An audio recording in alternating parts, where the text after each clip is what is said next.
আসসালামু আলাইকুম, নিহার শখের রান্নাঘরে আপনাদের স্বাগতম। আজকে আমার রেসিপি পাউরুটির মালাই রোল। এই রোলটা তো ভীষণ মজার খেতে। হঠাৎ যদি মিষ্টি কিছু খেতে ইচ্ছে করে, ঝটপট এটা 10 মিনিটে বানিয়ে নেওয়া যায়। বিকেলের নাস্তা হিসেবে খুব ভালো একটা আইটেম। অতিথি আপ্যায়ন হিসেবেও এটা খুব ভালো একটা রেসিপি। আপনি চাইলে বাচ্চার টিফিনেও দিতে পারেন। বাচ্চারা এরকম নতুন নতুন খাবার পছন্দ করে। আশা করি বাচ্চারা খুশি হবে এরকম খাবার পেলে। আপনারা বাসায় একবার ট্রাই করে দেখবেন এটা কত মজার। এতক্ষণ অনেক বকবক করে ফেলেছি, চলুন তাহলে শুরু করা যাক আজকের রেসিপি। দেখতে পাচ্ছেন চুলায় প্যান বসিয়ে দিয়েছি। এখানে আমি 500 গ্রাম দুধ নিয়ে নিচ্ছি। এটা খাঁটির গরুর দুধ, আপনি চাইলে যে কোনো লিকুইড দুধ দিতে পারেন। এই যে দেখতে পাচ্ছেন এখানে 1 কাপ পরিমাণ চিনি দিয়ে দিচ্ছি। চিনিটা আপনাদের মন মতো বাড়িয়ে কমিয়ে দিতে পারেন। দিয়ে দিচ্ছি 1 কাপ পরিমাণ গুঁড়ো দুধ। আপনারা চাইলে গুঁড়ো দুধটা নাও দিতে পারেন, শুধু লিকুইড দুধ দিয়েও করতে পারেন। গুঁড়ো দুধটা দিলে টেস্টটা ভালো আসে। এখন দিচ্ছি 2টি এলাচ। এলাচ দিলে ফ্লেভারটা ভালো হয়।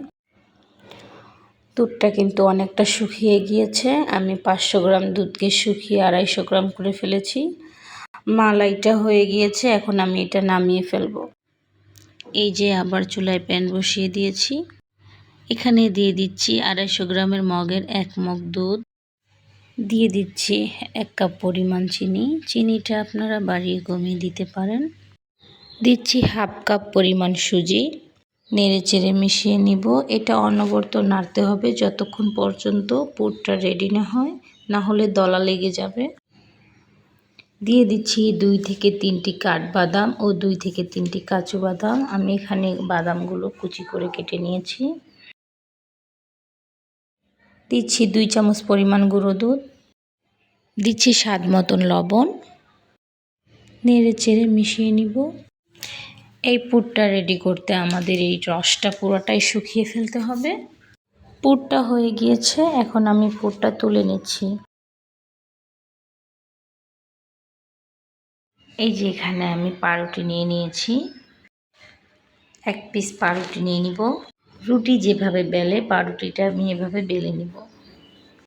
দেখতে পাচ্ছেন রুটির মতো করে বেলে নিয়েছি। এখন একটা ছুরির সাহায্যে আমি চারপাশের সাইডগুলো কেটে সমান করে নিব। এই যে আমি চারপাশের রুটির সাইডগুলো কেটে নিয়েছি। এখান থেকে 1 পিস রুটি নিয়ে নিব।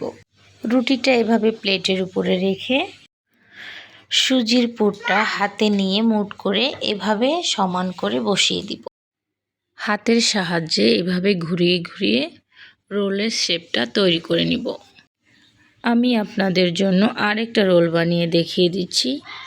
দেখতে পাচ্ছেন আমার সবগুলো রোল বানানো হয়ে গিয়েছে।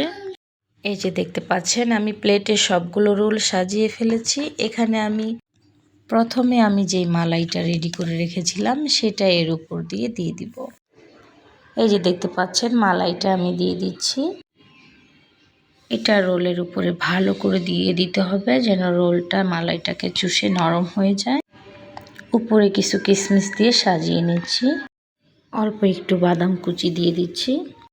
এই তো হয়ে গিয়েছে আমার বেড মালাই রোল। রেসিপিটা যদি আপনাদের একটুও ভালো লেগে থাকে প্লিজ আমার চ্যানেলটাকে সাবস্ক্রাইব করে দিন। লাইক কমেন্ট শেয়ার করে পাশেই থাকুন। আল্লাহ হাফেজ।